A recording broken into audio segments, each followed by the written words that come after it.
Hello students, welcome to my channel study with hello Suman. तो आज की इस वीडियो में हम लोग कवर करने वाले हैं प्रश्नावली 3.5 का चैप्टर सॉल्यूशन करेंगे क्वेश्चन नंबर 2 से। इससे पहले हम लोगों ने देख लिया था आपका क्वेश्चन नंबर 1 को पूरा डिटेल से हम लोगों ने सॉल्व कर लिया है। अगर आप उस वीडियो को नहीं देखे हैं तो उसका लिंक मैंने डिस्क्रिप्शन में डाल दिया है, आप जाके उस वीडियो को देख सकते हैं।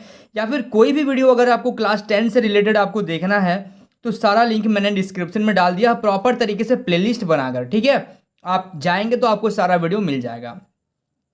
तो स्टूडेंट्स, अगर आप मेरे चैनल पर नए हैं तो प्लीज़ इस चैनल को सब्सक्राइब करना मत भूलिए। इस वीडियो के नीचे एक सब्सक्राइब बटन दिख रहा होगा, उस बटन को प्रेस करिए और नोटिफिकेशन को ऑल पे प्रेस करिए ताकि इस तरीके का हर वीडियो का नोटिफिकेशन आप तक पहुंचे।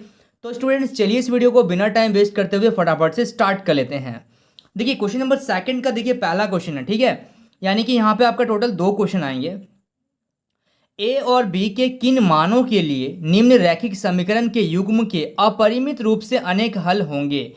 ठीक है, अपरिमित रूप से अनेक हल का मतलब ये होता है कि जो आपका a1/a2 है ये बराबर होगा b1/b2 का और ये भी बराबर होगा c1/c2 का। ठीक है, यानी कि तीनों चीज़ आपका बराबर होगा। तो आपको यहाँ से बताना है ए और बी का वैल्यू बताना है, ठीक है। तो थोड़ा सा ये जो क्वेश्चन है थोड़ा सा आपका लंबा जाएगा, ठीक है, लेकिन समझ में आएगा अगर आप पूरा इस वीडियो को देखेंगे तो सबसे पहले देखिए पहला इक्वेशन से हम लोग निकाल लेते हैं a1 का वैल्यू। a1 है आपका 2, b1 का वैल्यू हम लोग निकाल लेते हैं। b1 क्या है मेरा 3 है और c1 दोनों का c जो है वो इस साइड है तो इसलिए c1 जो है हम लोग मान रहे हैं 7 इसको। और फिर इस इक्वेशन से a2 हम लोग मानेंगे a माइनस बी, b2 मानेंगे आपका a plus y, sorry a plus b b2 को, और आपका जो C2 होगा वो होगा आपका 3a प्लस बी माइनस 2।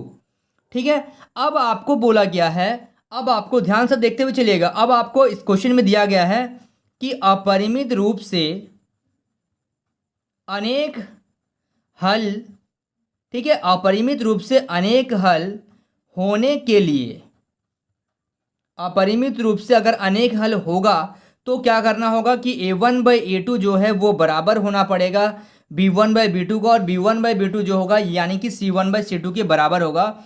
इसका मतलब कि तीनों चीज़ आपका बराबर होना चाहिए। तो चलिए अगर हम इस चीज़ को देखें कि a1/a2 क्या है 2/a माइनस बी, उसी तरीके से आपका b1 क्या है 3/a प्लस बी, और c1 क्या हो जा रहा है 7/3a प्लस बी माइनस 2। ठीक है, अब हम लोग पहले इन दोनों समीकरण को सॉल्व कर लेते हैं और फिर अगला 2 को हम लोग सॉल्व कर लेंगे। ठीक है, तो पहले लिखिएगा यहाँ पे प्रथम 2 समीकरण से, ठीक है, प्रथम 2 समीकरण से यानी कि आपको मिल जाएगा क्या क्या, आपको प्रथम 2 समीकरण से यानी कि a 2/a माइनस बी बराबर 3/a प्लस बी। अब आपको यहाँ से क्रॉस मल्टीप्लाई करना है, यानी कि 2 को इससे गुना कर दीजिए, इसको इससे गुना कर दीजिए, तो यहाँ पे आ जाएगा 2 को जब गुना करेंगे a प्लस बी बराबर 3 को गुना करेंगे तो a माइनस बी। ठीक है, अब 2 को जब a से गुना करेंगे तो कितना हो जाएगा 2a plus 2b is equal to 3 को a से गुना करेंगे तो 3a माइनस 3b। अब a को एक तरफ कर लीजिए, b को आप एक तरफ करके सॉल्व कर लीजिए, यानी कि ऐसा हो जाएगा यहाँ पे जैसे देखिए पहले a को हम उधर लेके चल जा रहे हैं, ठीक है, a को इधर कर दे रहे हैं, b को इधर लेके आ जा रहे हैं, यानी कि 2b प्लस यहाँ से माइनस का 3b आ जाएगा तो प्लस आपका 3b हो जाएगा, और यहाँ से 3a ये प्लस का 2a इधर आ जाएगा तो माइनस का 2a हो जाएगा। ठीक है, तो यानी कि आपका आ गया यहाँ से कितना 5b बराबर a। अच्छा, दोनों को एक तरफ अगर कर देंगे तो क्या होगा a, इसको इधर कर दीजिए तो a माइनस 5b बराबर 0। ये आ गया आपका पहला इक्वेशन। ठीक है, पहला इक्वेशन समझ में आ गया आपको। अब हम लोग अगला दो समीकरण को लेंगे। ठीक है, तो 2 समीकरण को जब आप लीजिएगा तो आपके पास आएगा 3/a प्लस बी और 7 minus 3a plus B minus का 2। तो यहाँ पे आप लिखिएगा कि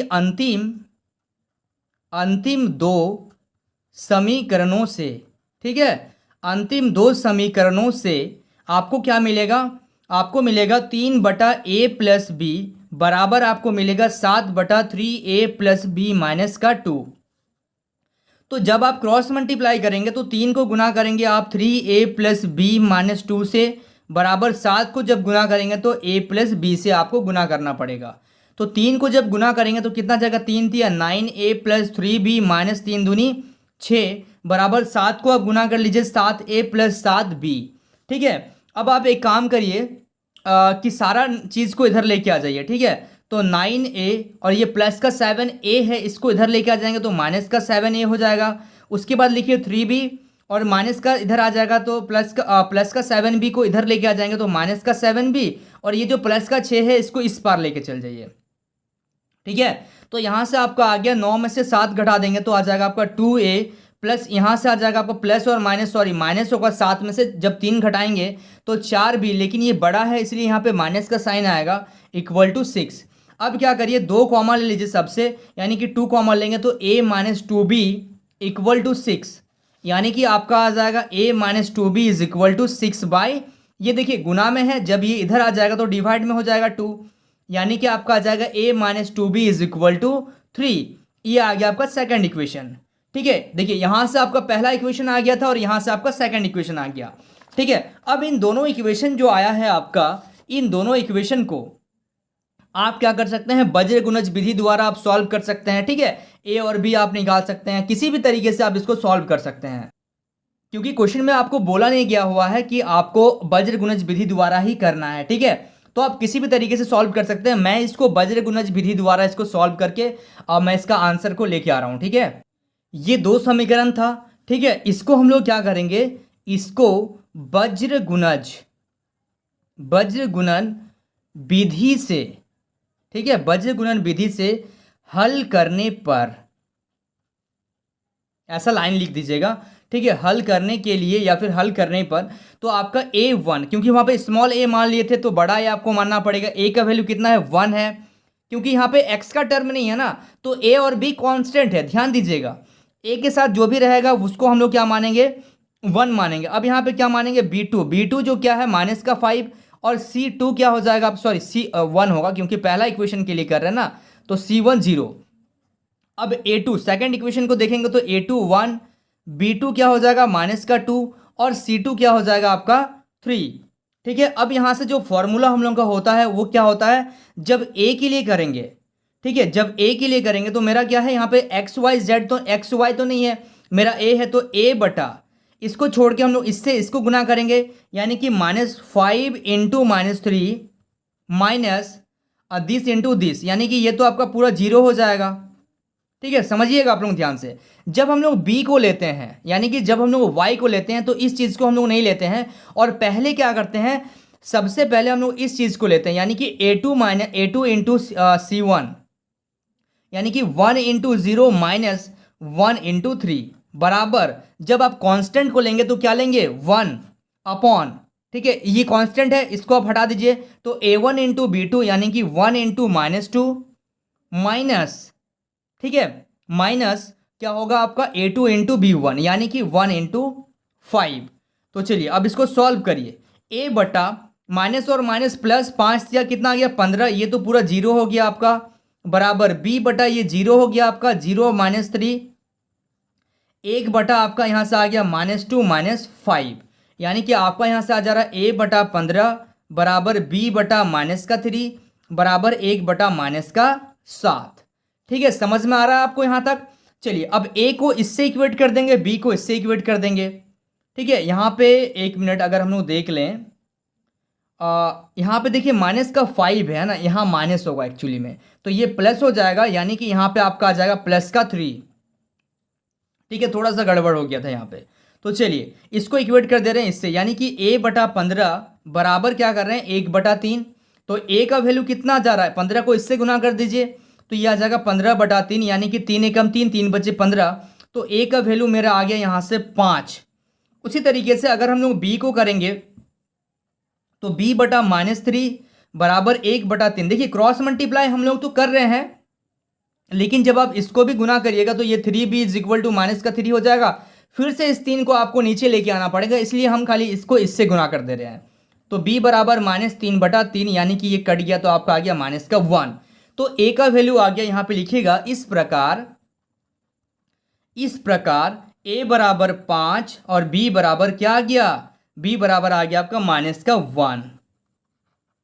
ठीक है, b बराबर -1, एक मिनट यहाँ पे, हाँ ठीक है, समझ में आ गया आप लोगों को। चलिए so students please note down this question, काफी बड़ा क्वेश्चन था, एक दो बार आप लोग प्रैक्टिस आप लोगों का लगेगा, प्रैक्टिस आप लोग जरूर करिए। ठीक है, चलिए अब इसी का हम लोग एक सेकंड नंबर क्वेश्चन है उसको भी कर लेते हैं। देखिए सेकंड नंबर जो क्वेश्चन है आपका, के किस मान के लिए निम्न रैखिक समीकरण के युग्म का कोई हल नहीं है। ठीक है, के किस मान के लिए, यानी कि के का मान आपको यहाँ पे निकालना पड़ेगा। ठीक है, तो यहाँ पे 3x Y is equal to 1 और यहाँ पे आपको दिया गया है 2k-1। ठीक है, x plus k-1 y is equal to 2k+1। तो यहाँ पे आपको बताना है कि के किस मान के लिए निम्न रैखिक समीकरण के युग्म का कोई हल नहीं है। कोई हल नहीं का कब कंडीशन ऐसा आता है, ऐसा तब कंडीशन आता है जब a1/a2 या तो बराबर होगा b1/b2 का और ये बराबर नहीं होगा c1/c2 का, यानी कि दो बराबर होगा और दो बराबर नहीं होगा, तब ये कंडीशन हम लोग का आता है। ठीक है, ध्यान से आप लोग देखते हुए चलिएगा।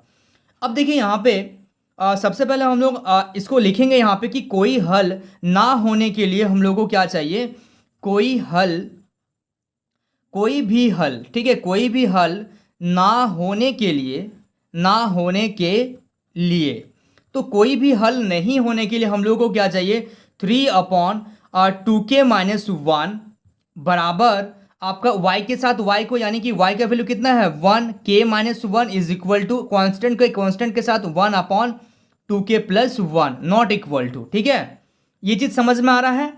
अब यहां से एक काम करते हैं हम लोग, ये आ गया। अब सबसे पहले इन दोनों को सॉल्व कर लेते हैं, फिर तो सबसे पहले इन दोनों को अगर सॉल्व कर लेंगे तो यहाँ पे लिखिएगा प्रथम दो समीकरण, किसी भी दो समीकरण को जब आप सॉल्व करिएगा, इन दोनों को कर लेते हैं क्योंकि यहाँ पे इक्वल टू का साइन है। प्रथम दो समीकरण से आपको मिल रहा है 3/2k-1 is equal to 1/k-1।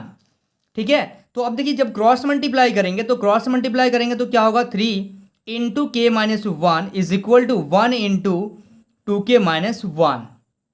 ठीक है, तो अब देखिए 3 को k से गुना करेंगे तो 3k, -3 को 1 से गुना करेंगे तो 3 इज इक्वल टू 1 को 2k से मल्टीप्लाई करेंगे तो 2k-1। ठीक है, अब k को एक तरफ कर लीजिए, नंबर को एक तरफ लेके जाइए, तो यहाँ पे आप देखिए 3k माइनस का 2k इज इक्वल टू -1 और ये -3k को इधर लेके गए तो प्लस का 3। तो अब देखिएगा 3k में से 2k को अगर माइनस कर दिया जाएगा तो k इज इक्वल टू, यहाँ से जब माइनस करेंगे तो 2, यानी कि k का वैल्यू आपका क्या आ गया, 2 आ गया और आपको 2 ही निकालना था, आपको फिर इन दोनों समीकरण को सॉल्व नहीं करना है। ठीक है, तो यहाँ पे आप लिखिएगा अतः k बराबर 2 समीकरण पर, ठीक है, k बराबर 2 समीकरण में रखने पर, जब आप k बराबर 2 रख देंगे तो इस समीकरण का जो होगा, इस